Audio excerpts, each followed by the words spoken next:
Hello everyone, welcome to the pre-secure for the 23rd September 2024।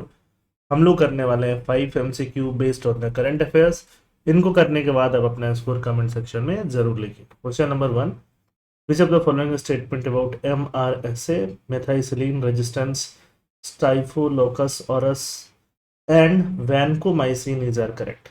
तो MRSA एक disease है, vancomycin क्या है, मेडिसिन है। इन दोनों के बारे में क्या करेक्ट है? MRSA is caused by a strain of Staphylococcus aureus bacteria that is resistant to methicillin। Methicillin medicine का रेजिस्टेंट वो बैक्टीरिया हो जाता है, उससे ये कॉज होता है MRSA। ठीक है। Vancomycin is ineffective against MRSA। Vancomycin ineffective नहीं है, रादर मेथिसिलिन इनइफेक्टिव है। ठीक है। बैक्टीरियल रेजिस्टेंस मैंने कई बार जिक्र किया है प्री सिक्योर में, तो ये वाला स्टेटमेंट इसलिए गलत हो जाता है वैनकोमाइसिन क्योंकि इफेक्टिव होता है। Vancomycin has been a primary treatment for severe MRSA infection for over 40 years. ठीक है। तो सेकंड थर्ड में थर्ड सही है, फर्स्ट सही है, आंसर मिलेगा आपको ए। तो क्या ये क्वेश्चन इंपॉर्टेंट होगा प्रीलिम्स के लिए? बैक्टीरियल रेजिस्टेंस बहुत इंपॉर्टेंट है, और MRSA के बारे में अगर ये तीनों स्टेटमेंट अगर आप जान लेते हैं तो इतने से काम हो जाएगा। ये रहा यहाँ पे डिटेल्ड रूप से दिया हुआ है। डिटेल्ड रूप से आप भले ही ना जाने, बट उतना इंफॉर्मेशन तो आपको जानना चाहिए। Question number 2, cess and surcharge. Cess and surcharge के बारे में क्या इंफॉर्मेशन करेक्ट है? Cess is collected for a specific purpose, this is Swachh Bharat cess, Krishi Kalyan cess, and must be used for that particular purpose. Correct. Surcharge can be used for any purpose as the government deems fit. Correct. Both cess and surcharge go to the consolidated fund of India. Correct. Surcharge is a tax on total income. Total income के ऊपर surcharge. Cess is a tax on tax. Tax के ऊपर tax cess है, और tax के ऊपर tax ही surcharge है।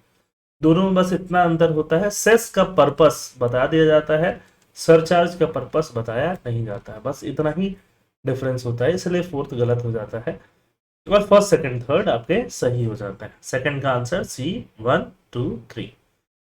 Question number 3, which of the following statement regarding the IPEF। IPEF 2 साल से न्यूज में है। 2022 में IPEF बना था, इंडो पैसिफिक इकोनॉमिक फ्रेमवर्क। तो इंडो पैसिफिक तो आपको पता है, इंडो पैसिफिक एक एरिया है जिसमें इंडियन ओशियन और पैसिफिक ओशियन दोनों दोनों को कंबाइंडली जोड़ दिया जाता है। तो इकोनॉमिक फ्रेमवर्क मतलब इकोनॉमी रिलेटेड कोई ना कोई ग्रुप होगा, इंटरनेशनल ऑर्गेनाइजेशन होगा या ग्रुप होगा। तो 14 कंट्रीज का ग्रुप है जिसमें इंडिया भी है, जापान भी है, US भी है। That is very correct. IPEF में टोटल 4 पिलर्स हैं। 4 पिलर्स मतलब 4 एजेंडे में ये लोग काम करते हैं, जिसमें एक एजेंडा है फेयर एंड रेजिलिएंट ट्रेड का। इन कंट्रीज के अपने आपस में फेयर ट्रेड करना है। करेक्ट। और सप्लाई चेन का रेजिलियंस इंप्रूव करना है कि कंपोनेंट्स जो होते हैं बहुत सारे गुड्स के, उनका सप्लाई मेंटेन रहे, कोविड या किसी और चीज से फ्लक्चुएट नहीं हो। Countries must participate in all 4 pillar of IPEF to be part of the framework. बिल्कुल जरूरी नहीं है कि कंट्री को चारों पिलर का पार्ट बनना पड़ेगा IPEF का मेंबर बनने के लिए। किसी भी एक या किसी भी 2 या 3 या इनफैक्ट ऑल 4 पिलर, सब पिलर कोई ज्वाइन कर सकता है ना।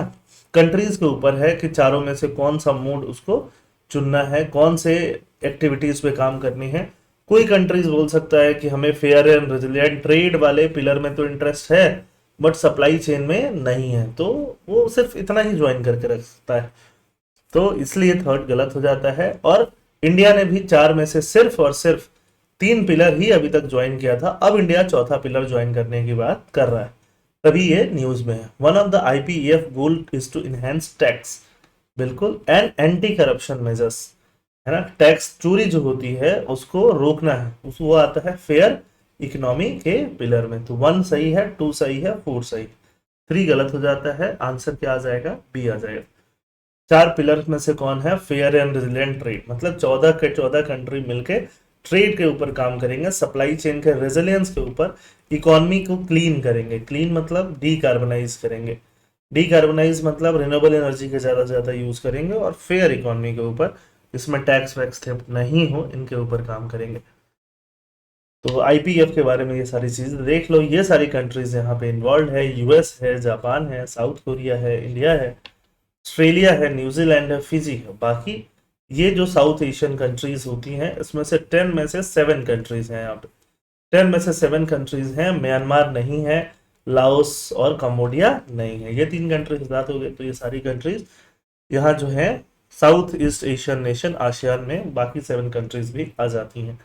तो आईपीएफ प्रीलिम्स के लिए भी बहुत इंपॉर्टेंट है। At the same time IPEF is also very very important for the mains.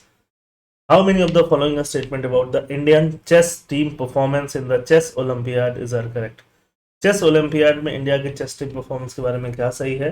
This is the first time the Indian chess team has won a gold medal in the open section of the chess Olympiad in an over the board tournament. Over the board tournament में Indian chess Olympiad में पहली बार gold medal जीता है, first time. ठीक है, तो सही है। D Gukesh ranked 4th in the world is the highest rated Indian player in the tournament. ये नहीं है, दूसरे प्लेयर जो है वो 4th रैंक्ड थे। Indian team consist of 5 player including D Gukesh, R Praggnanandhaa and Arjun Erigaisi. तो 3rd सही है, अर्जुन इरागासी जो है। फर्स्ट एंड थर्ड 2 स्टेटमेंट सही हैं, तो ओनली 2 बी जो है वो सही हो जाएगा। अर्जुन इरागासी जो है उनका रैंक वर्ल्ड में क्या चल रहा था? 4th चल रहा था। ठीक है, देखो इन लोगों ने ये ऐसे पूरा जीत लिया। Last question for the day, which of the following outcomes were announced during the Quad summit? Quad summit में क्या क्या आउटकम अनाउंस किया गया? The Maitri maritime initiative aims to train Quad partner in maritime security. Maitri maritime initiative किसको train करना चाहती है? Quad partners को। किसमें? मैरीटाइम सिक्योरिटी में। Quad cancer moonshot initiative focusing on combating prostate cancer. Prostate cancer पे फोकस करते हैं वो लोग, कैंसर फोकस करते हैं। क्वाड का cancer initiative, cancer moonshot initiative, but ऐसा नहीं है प्रोस्टेट कैंसर पे वो लोग नहीं बहुत ज़्यादा फोकस किया है। $4 million in humanitarian assistance has been allocated for Vietnam after typhoon। तो 3rd सही है, फर्स्ट सही है। क्वाड आप जानते हो 4 कंट्री, यूएस, इंडिया, जापान और ऑस्ट्रेलिया का ग्रुप है। सेकंड बिल्कुल गलत है, फर्स्ट और 3rd सही है। तो बी इज करेक्ट। सेकंड क्यों गलत है? क्योंकि यहाँ पे सर्वाइकल कैंसर की बात हुई है, प्रोस्टेट कैंसर की बात नहीं हुई है। तो आई होप आपने क्वेश्चंस करे होंगे। Recent outcome of 2024 Quad summit, Maitri maritime initiative launch हुआ, Indo Pacific partnership for maritime domain awareness, Quad coast guard cooperation, ये सारी चीजें मैरीटाइम सिक्योरिटी के लिए लॉन्च हुई हैं। साइक्लोन यगी के लिए क्या दिया गया है? वियतनाम को असिस्टेंस दिया गया है। इंडो पैसिफिक लॉजिस्टिक नेटवर्क का पायलट लॉन्च किया गया है। Health initiative, Quad cancer moonshot initiative launch किया गया है। एजुकेशन एंड रिसर्च के लिए पैसे दिए गए हैं। Quad bio explore initiative launch किया गया है। ये सारे initiative, quad climate change and clean energy initiative launch किया गया है। तो क्वाड ने बहुत सारा एनर्जी इनिशिएटिव लॉन्च किया है।